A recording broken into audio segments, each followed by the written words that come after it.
had his ear right now. He, of course, knows you very, very well. What would you say to him if you spoke to him this evening? I would say, tell them about the meeting that happened 10 days before lockdown with the Bank of England.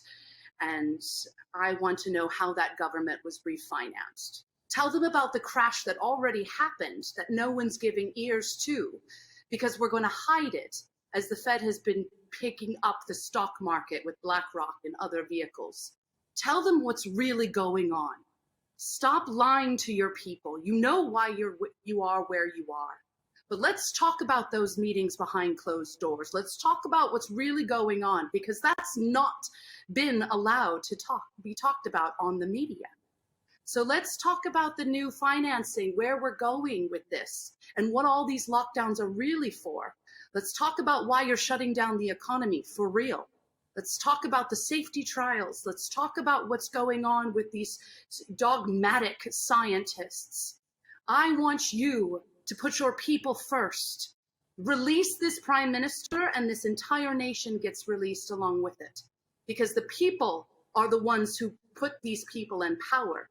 And the people are rising, for they are tired of being told what to do in the name of tyranny and fear.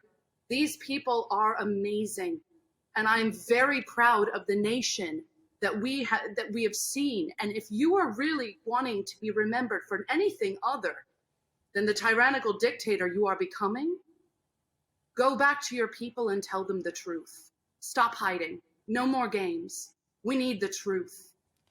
In brief, Jennifer, can the Prime Minister change course and run the country in a more libertarian way? You're in Florida, where COVID restrictions were lifted many months ago. That was described as Neanderthal thinking by Joe Biden, the president. But do you think that the Prime Minister can do a Florida and grant people freedom in this country? Of course he can. Of course he can. The Prime Minister has to decide who are really his friends and who close to him really have his best interests, because he knows what I'm referring to, as most do not. And the Prime Minister also needs to remember why he was first elected into power and to act on the best interest of his people. The Prime Minister must remember that his weakness and whatever they have on him do not matter when it comes to the millions of people who are depending on him. This is the man that I know wanted well for this country. And yet whatever has happened, whoever has been working behind the scenes has made it so that we have to be submitted to these tyrannical laws, these rules that change on a whim, that are presented as science, yet manufactured and contrived in a way that merely make people fearful. And when they're fearful, they're docile and complicit. This is what I am trying to shake up. It's okay to ask questions. It's okay to want to know, what is not presented, because what is being presented doesn't always make sense.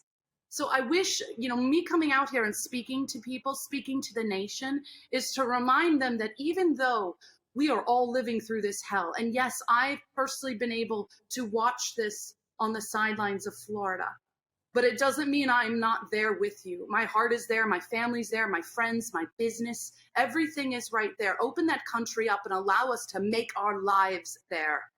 As the Prime Minister, Boris Johnson, once was so proud that everybody wanted to come to the United Kingdom. People are going to be running out of there in droves. What kind of nation is this?